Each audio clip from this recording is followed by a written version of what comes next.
મહેસાણાના ખેરાલુમાં પણ કડાકા ભડાકા સાથે વરસાદ વરસવાનો શરૂ થઈ ચૂક્યો છે। કમોસમી વરસાદ મહેસાણામાં પણ દસ્તક દઈ રહ્યો છે અને ખેડૂતો છે તે અત્યારે ચિંતામાં મુકાઈ ચૂક્યા છે।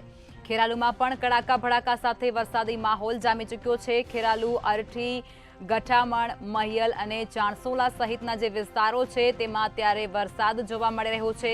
વરસાદને પગલે ખેડૂતો ચિંતિત બની ચૂક્યા છે। એરંડા, ઘઉં, વરિયાળી સહિતના જે પાકો છે તે પાક બગડવાની પૂરી શક્યતા અહીં સેવાઈ રહી છે। ખેરાલુ પંથકમાં માવઠાનો માર અને ખેડૂતો બેહાલ બન્યા છે તેવો અત્યારે ઘાટ ઘડાયો છે। વરસાદને લઈ અને રસ્તાઓ પર પાણી ફરી વળ્યા હોય તેવી પરિસ્થિતિ સર્જાઈ ચૂકી છે। મહેસાણામાં પણ કમોસમી વરસાદ વરસી રહ્યો છે। ખેરાલુમાં કડાકા ભડાકા સાથે વરસાદ જોવા મળ્યો છે। ખેરાલુના અનેક જે વિસ્તારો છે, ગામડાઓ છે તેમાં પણ અત્યારે કમોસમી વરસાદ જોવા મળ્યો છે।